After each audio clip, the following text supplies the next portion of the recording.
Good afternoon, ma'am. Uh, this is Preeti here, and I'm working as an assistant manager in a Capital Height. It is a financial advisory firm where basically we are dealing with selling advisory tips in equity and commodity market. Now I'm working as a line manager only, and we are providing all facilities and salaries to our employees. They are satisfied, and we do have good relationship right from trainees to senior team leaders and all. And the thing is, even if their targets got completed every month, but what I basically feel is sometimes there is open door policy. Any employee can approach to any manager and directors also. But what I had feel that after 6 months, even if their performances are going good and smooth also, after sometimes they got frustrated because it's a target-based job. Even if their targets are uh, completed every month, but then too they got frustrated. And very frankly, we do have good relationship. Then also, they never hesitate to say frankly that we cannot continue this job for a very long time. Okay, this comes out of one very simple thing. Everybody has been speaking about it. I purposely left it out. It's on how well you engage your employees. Engagement does not mean having various fun activities inside the campus, taking them out for a team lunch or any such kind of picnics and things like that.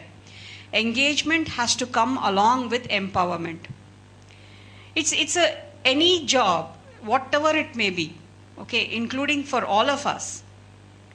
After a particular point of time, it becomes routine. And anything which is routine is boring. And anything which is boring leads to frustration. Let's take us. Every day we keep eating the same chapati, the same sabji. Don't you get bored? Right? One day you suddenly want to go and have noodles. So it's not a magic solution. It's something where you need to create with the employees. Right? When you want to create, for example, even a simple outing, as HR facilitator, please, you don't plan. Don't plan it for them. You ask them, okay, we would like to do something like this. How many of you would volunteer? Get them to be involved in the whole thing. You give them the engagement and empower them to take a decision. The engagement alone cannot be handed over to them. You also have to empower them so that they can take a decision. So if you do not have that enabling environment of empowering them, then whatever you do will not be seen as something which they are owning. So unless the employees own that bit of engagement, you will have people getting frustrated. Did I answer your question? Hello, ma'am. I'm Akhilesh. I'm a SAP HR consultant. Here, ma'am. Yeah. As you told, HR is, say, it's not easy, it's too tough. And as you told, see, all the line managers or the employees always think HRs are bad. Can I name it, can I make the full form of HR as a highly risky? 1 point. Second one, as you told, we care for people, as you told, we mentor or the counsel the people. Can we name it, or can we make the full form of HR as highly respected? Highly? Respected. One is highly risky and second one is highly respected. Which one is true? You should actually call it HR squared. Because it is a highly respected profession. Everybody cannot be a HR professional. You need to have a lot of qualities which primarily starts with patience and tolerance.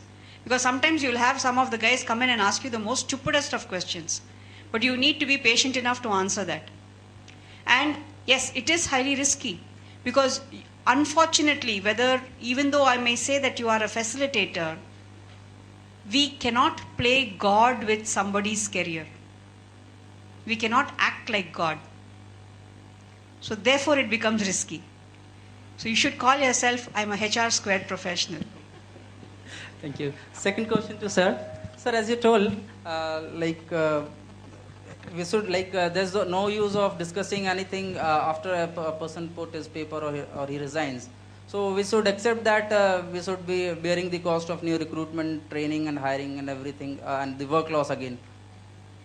We should not try to retain the employee. See, when the person has already switched off, That's where you and the organization takes a risk. If the person has already switched off, irrespective of whatever I do for you, you're not going to be happy. So when I know that it has gone beyond a particular point, it is better that I let him go, so that he does not create a damage to the rest of the people.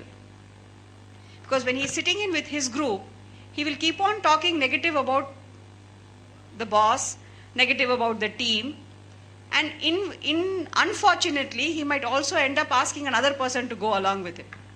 So should we not go for a cost and benefit analysis prior to that? No, that's why I said right in the beginning, you cannot do a root cause analysis after he puts in the paper. Doesn't make sense at all. You have to find out what is happening in that team.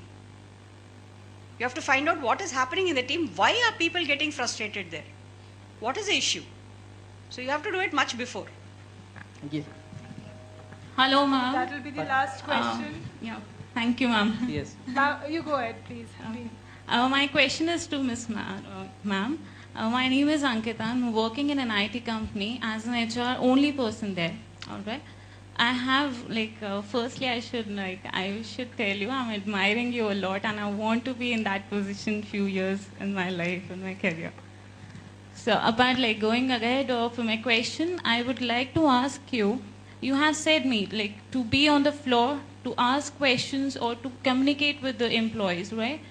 As being only the person, I have to look after the employees' grievances. I have to look after the recruitment. That is an ongoing process.